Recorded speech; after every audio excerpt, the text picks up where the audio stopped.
pari na ngayon? Siya, sa Reverendo Padre Jun Tena, SMA, isang missionary priest of the Society of African Missions. Si Father Jun Tena ay 6 na taon naging pastor ng Born Again. Ako po'y dating pastor ng Born Again. Mahilig siyang makipagdebate. Ayon sa kanya, lagi siyang nananalo sa debate sa ibang relihiyon. Ngunit, nagpadala ang Diyos ng magaling na katikista sa kanya upang siya'y malinawagan.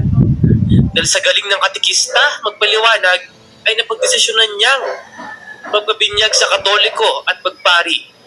Siya ay Society of African Missions priest. 6 years po tayong pastor ng Born Again at ngayon po, 18 years na po tayong pare. Misyonero po ako pare. Ano po? Ngayon ang tanong, anong ginagawa ng isang pastor pag lumipat sa inyo? Dami ng nakadibati ko, palagi ako nananalo, nakarma ako. Nagpadala ang Panginoong Jesus ng pinakamagaling niyong katikista. Lola Maria, sabi ko, pisaan na natin. Alam niyo, sabi ni Lola Maria Pastor, manalangin muna tayo. Tingin natin ang banal na spirito para pag-uusap natin matibasay at lumabas ang katotohanan. Tumama sa atin. Sa kasi yung mapagpakumbabang tao, tumatama yung salita sa mayayabang. Tumama na sa inyo. Natatama pa lang sa akin eh.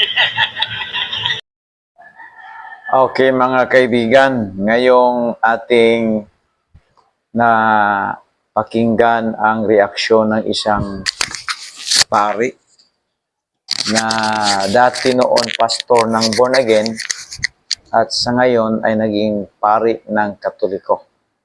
So 6 years po siyang nagiging pastor ng Born Again at sa ngayon 18 years na daw siyang nagiging pari ng Katoliko. Now, ating istadihan po mga kaibigan, ating i-trace up po kung saan po galing ang mga born again ng kilalang-kilala po natin na yung mga Pentecostal, Assembly of God, at saka Alliance, at iba pang mga born again na nagpakunwaring born again pero hindi naman ligtas.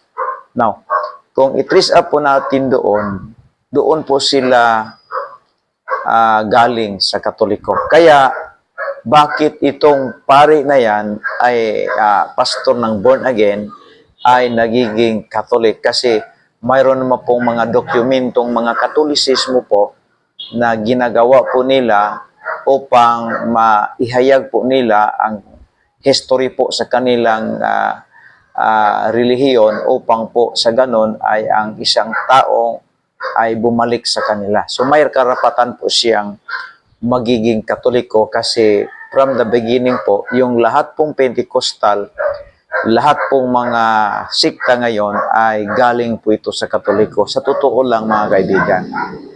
So may karapatan po siyang bumalik doon kasi alam po nating mga born again na yung mga Pentecostal, Oneness, Trinitarian, Assembly of God at Alliance po, yung mga fellowship mo ngayon sa ating paligid na nakalatan ngayon, ay hindi naman po sila galing po kay Kristo. Isa po itong galing po sa Katoliko. Doon po, noong nagprotesta po si Luther, noong 15th, 17th century po.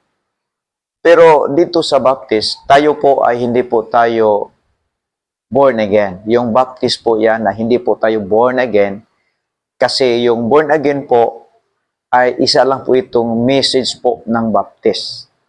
Ang born again po ay hindi po ito kasali doon sa mga reformers.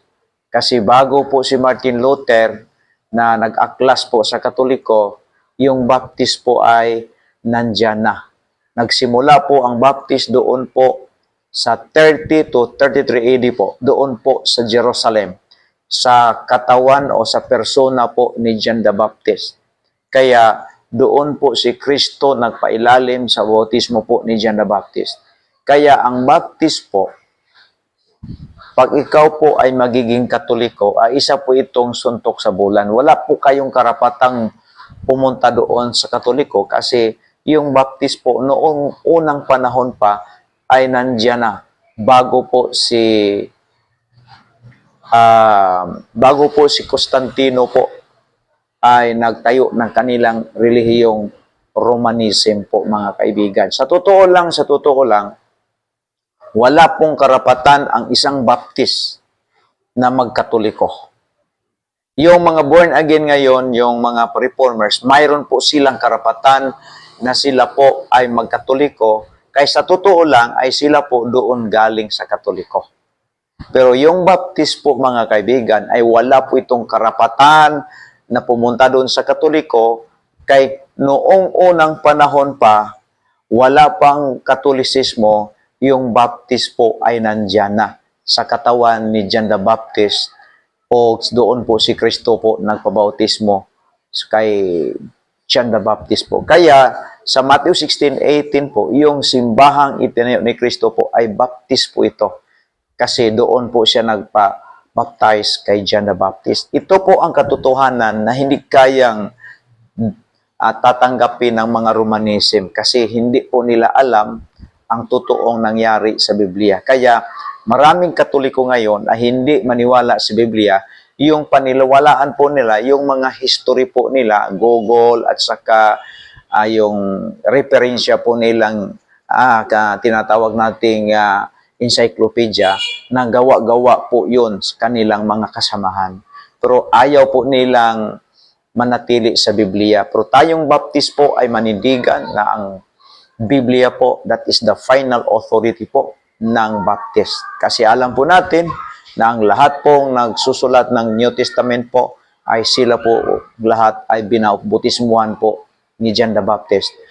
Pati si Kristo po na nagtayo ng simbahan ay siya po ay doon po nagpailalim sa bautismo ni John the Baptist. Kaya po tinatawag po natin dito yung 27 books ng New Testament po ay sulat po ito ng mga Baptist. Kaya wala po tayong karapatang Baptist ay magkatoliko. May karapatan pong magbaptis yung mga taong galing po sa Katoliko ay magbaptis po sila. Yan po ang tama. Ang Katoliko po dapat magbaptis po sila. Yan ang tama. Kasi ang Bible po ay yan po ang ating final authority po. Kasi alam po natin na ang New Testament Bible po, lahat po yung mga apostol ay sulat po ito ng mga Baptist.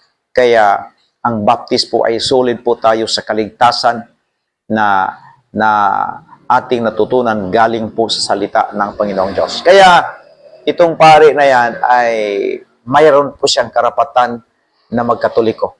Kasi doon po siya gikan sa Katoliko. Pero yung Baptist po, wala po tayong karapatan na magkatoliko. Kasi from the beginning, wala pa ang Katoliko, nandyan na ang Baptist. Okay, malinaw po dito mga kaibigan. Ang Baptist lang po ang nag-iisang simbahan na itinayo po ni Kristo. Mabuhay po tayong lahat mga kaibigan. Oh my God! Wow! Oh my God! Wow!